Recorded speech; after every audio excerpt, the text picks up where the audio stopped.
మన ప్రభువైన యేసుక్రీస్తు నామంలో మీ అందరికీ వందనాలు. ఈరోజు ఆదికాండం 20వ అధ్యాయం చదువుకుందాము.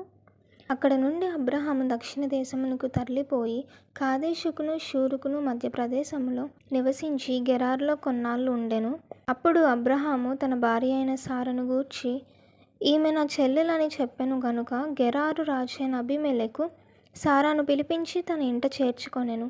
అయినను రాత్రివేళ దేవుడు స్వప్నమందు అబీమెలెకు నొద్దకు వచ్చి, నీవు నీ ఇంట చేర్చుకొనిన స్త్రీ ఒక పురుషునికి భార్య గనుక ఆమె నిమిత్తము నీవు చచ్చిన వాడవు సుమా అని చెప్పాను. అయితే అబీమెలెకు ఆమెతో పోలేదు గనుక అతడు, ప్రభువా, ఇట్టి నీతిగల జనమును హతం చేయుదువా? ఈమె నా చెల్లెలని అతడు నాతో చెప్పలేదా? మరియు ఆమె కూడా అతడు నా అన్న అనెను.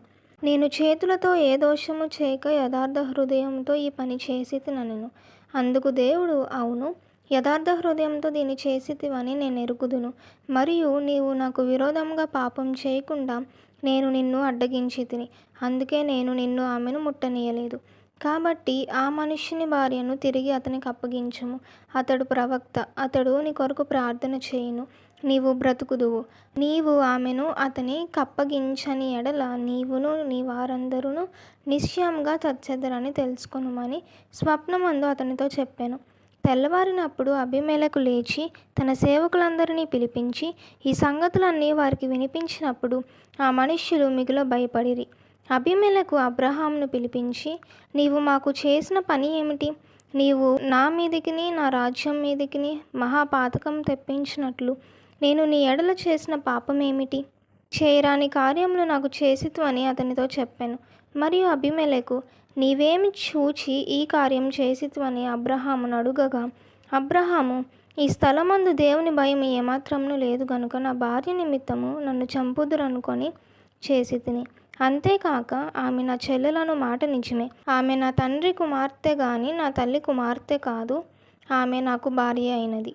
దేవుడు నన్ను నా తండ్రి ఇల్లు విడిచి దేశాంతరము పోవునట్లు చేసినప్పుడు నేను ఆమెను చూచి, మనము పోవు ప్రతి స్థలమందు ఇతడు నా సహోదరుడని నన్ను గూర్చి చెప్పుము. నీవు నాకు చేయవలసిన ఉపకారం ఇదే అని చెప్పితినెను. అబీమెలెకు గొర్రెలను గొడ్లను దాసదాసి జనులను రప్పించి అబ్రహాముకిచ్చి అతని భార్య అయిన సారాను అతనికి తిరిగి అప్పగించెను. అప్పుడు అబీమెలెకు, ఇదిగో నా దేశము నీ ఎదుటనున్నది, నీకిష్టమైన స్థలమందు కాపురముండుమనెను. మరియు అతడు సారాతో, ఇదిగో నీ అన్నకు నేను 1000 రూపాయలు ఇచ్చియున్నాను. ఇది నీ యొద్దనున్న వారందరి దృష్టికి ప్రాయశ్చిత్తంగా నుండుటకై ఇది నీ పక్షంగా ఇచ్చియున్నాను. ఈ విషయం అంతటిలో నీకు న్యాయం తీరిపోయినదనెను. అబ్రహాము దేవుని ప్రార్థింపగా దేవుడు అబీమెలెకును అతని భార్యను అతని దాసీలను బాగు చేసెను. వారు పిల్లలు కనిరి. ఏలయనగా అబ్రహాము భార్య అయిన సారాను బట్టి దేవుడు అబీమెలెకు ఇంటిలో ప్రతి గర్భమును మూసి ఉండెను. ఈ కొద్ది మాటలు దేవుడు మన వినికిడిలో దీవించి ఆశీర్వదించును గాక. ఆమెన్.